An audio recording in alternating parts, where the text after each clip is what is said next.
সে অনুযায়ী চলার জন্য কি করতে হবে? নবী মুহাম্মদ রাসূলুল্লাহ সাল্লাল্লাহু আলাইহি ওয়াসাল্লামের সুন্নাহকে, আহলে বাইত রাসূলের এতাতকে, ইজ্জত আহলে বাইতকে, আসহাব রাসূলের চলা অনুযায়ী আমাদের চলতে হবে। আসহাব রাসূল আসহাব কেন হয়েছে? প্রথমে হলো ঈমান এনেছে। কি এনেছে? ঈমান নাই যে নবীজিকে দেখলে কোনো লাভ হবে? আবু জাহেল নবীজিকে দেখেছে, ঈমান এনেছে? ঈমান আনে নাই, এই জন্য তার কোনো আমল কবুল হবে, সে জাহান্নামী। ঠিক কি না? হযরত ওমর ফারুক আযম, ফারুক দেবতা শ্রেষ্ঠ, সর্বশ্রেষ্ঠ ফারুক আযম, তিনি নবীজিকে দেখেছেন, দেখার পরে ঈমান আনয়ন করে নবীর প্রেমে দিওয়ানা হয়ে গেছেন। সুবহানাল্লাহ। আল্লাহ দরবার থেকে খলিফাতুল মুসলিমিন হিসেবে ঘোষণা পেয়েছেন। ঠিক কি না? তাহলে আমি নবীজিকে দেখলে হবে না, আসহাব রাসূল হওয়া শর্ত হলো ঈমান আনয়ন করা এবং নবীজিকে মহব্বতের নজরে দেখা। কেন বললাম নবীজিকে মহব্বত? আব্দুল্লাহ বিন উবাই নামক ব্যক্তি, সে আরব দেশের মদিনা শরীফের সর্দার ছিল। কি ছিল?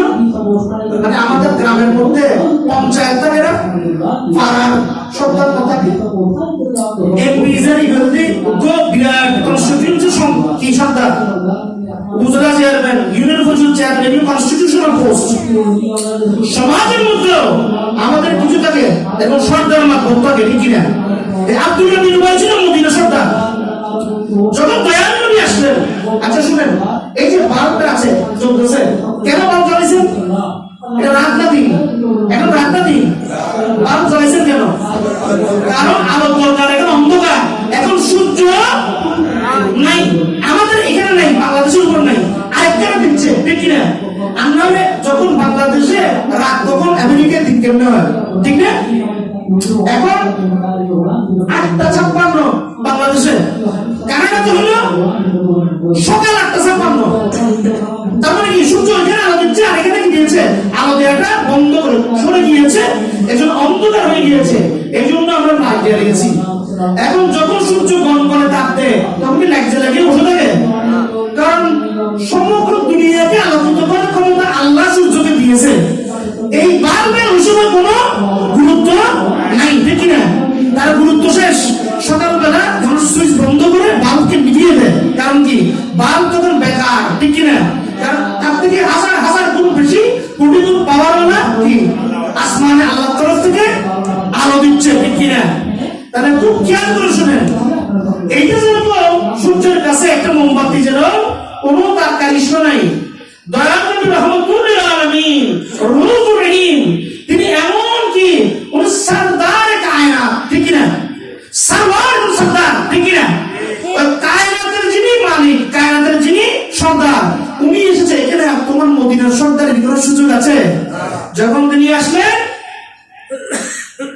মুখে ইসলাম ধর্ম গ্রহণ করল আব্দুল্লাহ বিন উবাই, কিন্তু অন্তরে নবীজির প্রতি ঘৃণা পোষণ করছে। মসজিদ বানাইলো, মসজিদ কার ঘর? জোরে বলো না, কার ঘর? আল্লাহর ঘর।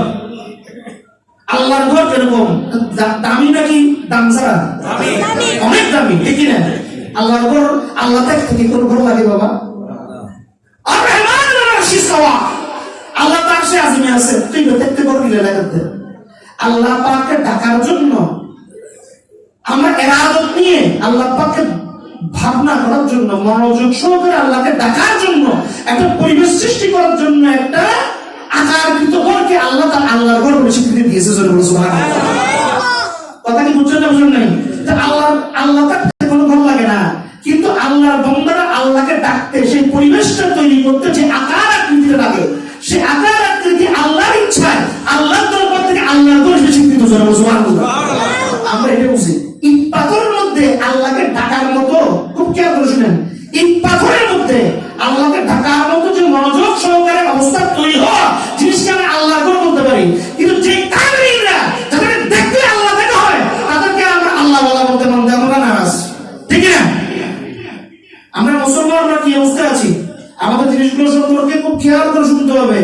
ইট পাথরের ঘর, ইট পাথরের দাম বেশি নাকি মানুষের দাম বেশি? ইট পাথরের ঘর যেখানে ঢুকলে এই পূজা করেন হিন্দুরা, সেই ঘর ইট পাথরের, সেটার মধ্যে কি আল্লাহর রহমত আছে? কারণ সেখানে আল্লাহ দেখার পরিবেশ, আল্লাহ দেখার পরিবেশ।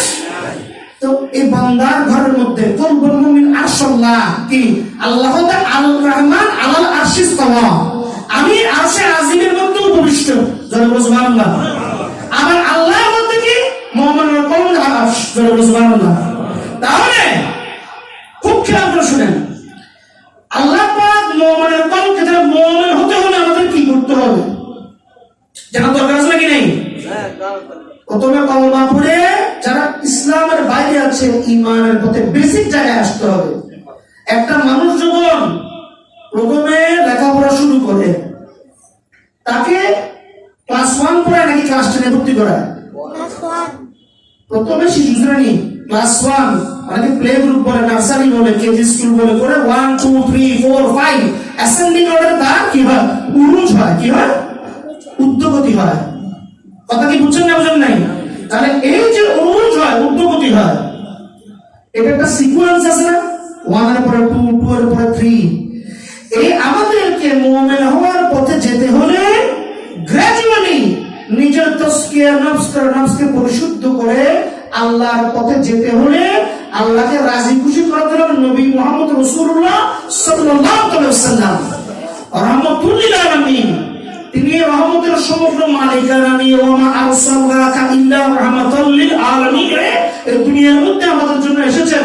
যে রহমত দিয়ে আমাদের জন্য আল্লাহ যে সাধারণ নফস দিয়েছেন, যে নফস কোনো সময় ভালো কাজ করবেন না, ইল্লা নাফসাল আমারাত বিসসু ইল্লা মা রাহিমা রাব্বি, আমার আল্লাহ বলছেন বান্দা তোমাদেরকে আমি সাধারণ আম্মা একটা নফস দিয়েছি, সাধারণ নফস। এই নফসটা কোনোদিন ভালো কাজ করবে না ইল্লা মা রাহিমা রাব্বি, যদি না তাতে আল্লাহর রহমত হয়। কি হয়? আল্লাহর রহমত হইলে পানি খেতে হলে কুয়ায় যেতে হয় নাকি মরুভূমিতে যেতে হয়? কুয়ায় যান, পুকুরে যান, নদী, যেখানে পানি আছে, ঠিক কিনা? যেখানে পানি নেই সেখানে সারাদিন তওয়াফ করলে আপনি পানি পাবেন। আল্লাহ পাক সাফা মারওয়া তওয়াফ করিয়েছেন মা হাজরা, ঠিক না? মরুভূমির মধ্যে কিছু পায় নাই, কিন্তু আল্লাহ যখন কামেলিনের পায়ে রাখাতে শিশু কামেল কি হযরত ইব্রাহিম খলিলুল্লাহ শিশু পুত্র ইসমাইল জবিরের পায়ে রাখাতে দিয়ে সেখান থেকে পানি বের করে দিয়েছেন। সুবহানাল্লাহ। ওই পানি শুধু উনারা খান নাই, আজ পর্যন্ত আমরা খেয়ে শেষ করতে পারছি পারবে বলে মনে হয়? তাই আল্লাহর তো দিলাই এটা হলো শেষ তোমার। কি বললাম? বান্দা বান্না জিনিস শেষ হয়ে যাবে। এই যে আজিয়ার এটা ডিউটি গুলো ভয় দা বাজার দেখতে আজকে 20-22 বছর হয়ে গিয়ে পানি ভরতে ট্যাপার করে, ঠিক কি না? কথা কি বুঝছেন না বুঝছেন না? কিন্তু আল্লাহ এটা তো নিয়ম, মিস্ত্রি বোরিং করছে তাই। আর উনি কি বোরিং করছে না? জমজমের কুয়া এখানে ঢুকে দেখেছে, এটা তো তল পাওয়া যায় নাই, প্রত্যেক এক জায়গার উপর দেখেছে এমন পানির ফ্লো, এই পানি করতে পারতেছে, এটা মেশিন তো বাইরে চলে আসতেছে, এটা দিতেছে না। জোরে বলো সুবহানাল্লাহ। আর এই পানির মধ্যে আল্লাহ পাক এমন রহমত রেখেছেন যে এই পানি অ্যানালাইসিস করে, কেমিক্যাল অ্যানালাইসিস করে দেখা গিয়েছে এর থেকে পরিশুদ্ধ কোনো দুনিয়ার মধ্যে নাই। জোরে বলো সুবহানাল্লাহ। তাহলে কামেলিনদেরকে কেন আমরা কামেলিনদেরকে ধরবো? কেন আমরা আল্লাহ ওয়ালাকে ধরবো? কেন আহমদুল্লাহ ভান্ডারীকে ধরবো? কেন ওলামা রহমানের ভান্ডারীকে কেন ধরবো? কেন বদরুল মুজাহিদকে ধরবো? এটা তো বুঝতে দরকার আছে নাকি নাই? মক্কা শরীফে আমরা যাই কেন? মদিনা শরীফে যাই কেন? করোনা কথা মক্কা শরীফে যাই কেন আমরা? হজ করার জন্য। হজ করলে কি হবে? আমি জিজ্ঞেস করলাম হজ করলে কি হবে? সব হবে। হজ করলে আল্লাহকে পাইবে না পাইবে? আল্লাহকে পাইবে নাকি পাইবে না? আর যা হজ করার ক্ষমতা নাই, মানিস সাকাইনা সাবিলের মধ্যে নাই, সে আল্লাহকে পাবে না।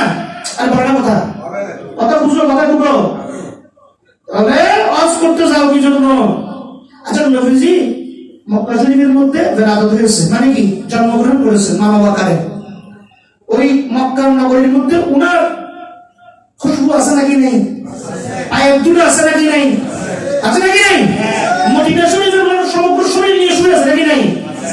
সমস্ত আলেম ওলামা সুন্নি ওয়াহাবি খারজি সবাই এক বিষয়ে একমত যে আল্লাহর ফয়সালা, এটা কোনো মাইজবান্দারি ফয়সালা না, যে সমস্ত নবিয়া কেরাম তাদের প্রত্যেকের মাজারের মধ্যে সশরীরে জীবিত। সুবহানাল্লাহ। ঠিক না? তাহলে আমাদের নবী হুজুর প্রভু সাল্লাল্লাহু আলাইহি ওয়াসাল্লাম ইনার শরীরটা নিয়ে ওখানের মধ্যে আরাম ফরমাচ্ছেন, মদিনায় যায় সেই শরীরের গন্ধ নেওয়ার জন্য, ঠিক না? হযরত বেলালের কাহিনী পড়বেন, অনেকদিন ধরে